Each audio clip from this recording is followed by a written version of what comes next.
kritikuočiau ir architektūrinę kalbą. Mažame mastelį tarsi iš toli žiūrint, reiškia, dar yra pusiau subėda, bet kuomet viskas ima didėti, tai lyginant su Deltos projektu, matosi, kad čia tūriai yra žymiai stambesni, vat ir iš pjūvių, reiškia, ir iš tų, sakysim, čia gal autoriai net nedrįso ryškiau ir nubraižyti, nes jie gaunasi pernelyg monumentalus ir savo tiesiog turinio agresyvumu gal per garsiai kalba senamiesčio kontekste. Ir šita vieta, mano galva, jinai nesurasta. Aš manyčiau, kad tokie tūriai, jeigu jau randasi čia, sakysim, toliau nuo senamiesčio, turėtų turėti savo kažkokį tai ramesnį sprendimą, galbūt vertikalesnį, galbūt šioje vietoje būtų mažiau agresyvus vertikalumas negu toks horizontalumas dramatiškom tokiom formom. Galima laikyti galbūt jis, sakykime, nesakau, kad tas kelias geresnis, bet tokia, kaip sakėt, dangoraižių, pusiau dangoraižių sangrūda, bet jis kažkoks tai buvo aiškesnis, ta laikysena čia kaip ir nesurasta. Tai dar apie plotus grįžtant, taip, ta programa čia yra tarsi mažiausia skaičiais pateikta, bet tą sunku patikėti žiūrint, reiškia, projektą. Ir neradau aš etapiškumo išskirto, kaip ten, reiškia, tie plotai vystosi, reiškia, kur kokie, tai čia, žodžiu, pakybės klausimus. Yra tam tokia schematėmas. Jo, aš mačiau schemutę. Bet čia, taip žiūrint, tai etapai... Aš atsiprašau, aš turiu omeny, etapai yra išskirti, bet ta dėlionė, kiek pirmame etape, kas yra gan svarbu. Kitose projektuose buvo, čia aš neradau, nesakau, kad nėra, bet neradau. Aš paklausiu, nežiūrėjau, šito viso projekto lyg tokia žinė, visa ta idėja, tai yra ta Bromo alėja. Kaip jūs iš principo apie tokią tipologiją, kad reiškia, Barcelos žydinių toksai, ar čia, nežinau, mano galva literatūriškai, tai vienas stipriausių, reiškia, pozityvų. Bet, reiškia, projekte aš nesugebėjau to perskaityti, kad tai būtų įtikinama. Kitaip tariant, pats sumanymas yra geras. Bet, reiškia, tos bromos jos kaip pradeda taip struktūriškai dėliotis ir kur ten, ir taip pat vizualiniai medžiagoje, tarsi sunku yra suprasti. Už tai, kad tu pralendi, viskas tvarkoja ir papuoliai tą siaurą plyšį, reiškia. Tai, toks, sakykime, galbūt dar nerastas yra jo, tas sprendinys.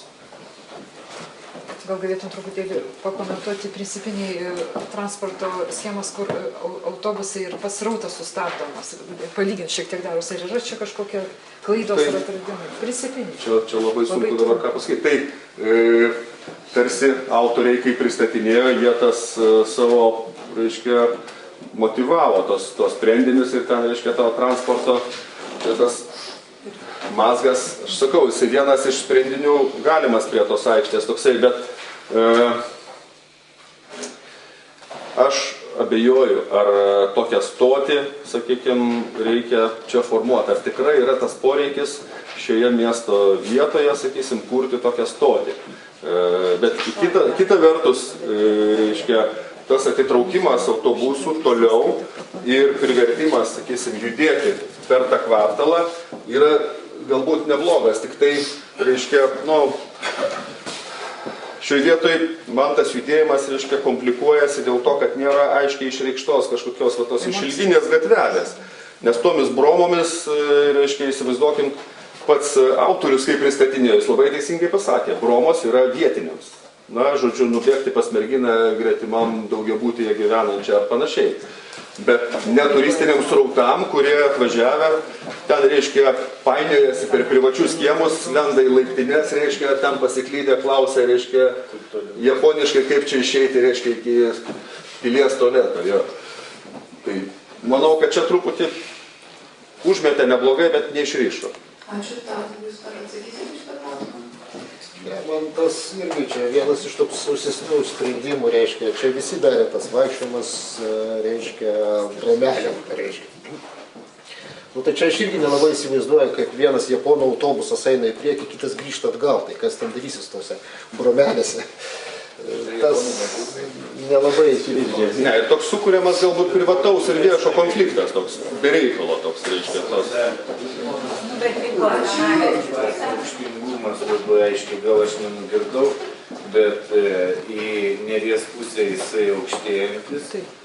Ir kaip jūs tai vertinate? Aš, kad architektūra agresyviai girdėjau, bet apie santykį Neries ir pastatų aukštingumą apie Neries.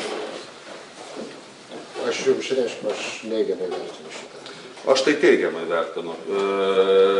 25 metrai tai yra visai nedaug, nes erdvė yra pakankamai didelė, galim prognozuoti čia atsirandantį užstatymą, ta upė taptų iš, kaip sakyt, kaimo upės, taptų miesto upė.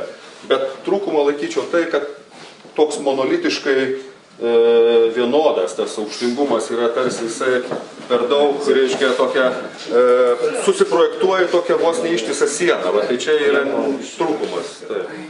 O pats aukštingumas, aš taip, pavyzdžiui, manau, kad visiškai yra normalus.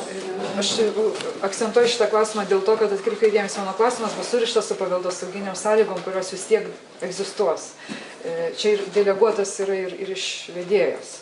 Kad reikalavimai sąlygose, nors jos ir vėlavo, bet jie vienokiam ar kitokiam užuominom buvo užsiminta, kad nepažįsti vertingųjų senamiesčio savybių ir kad šitas visas kvartalas, žiūrint iš to taško nuo Vileišio tilto, jis įsirašytų darniai į esamo aukštingumo panoramas, nebūtų užgoštos siluetai, tai yra visos smailės, bokšteliai, bokštai. Tai vat kaip šitas aukštingumas yra gerokai didesnis negu vidurkis apie 3 aukštai su stogu. Tai aš informuoju, kad šitas sprendimas peržengia šitos reikalavimus ir gerokai. Nu, čia nėra surprizas, atvirai kalbant.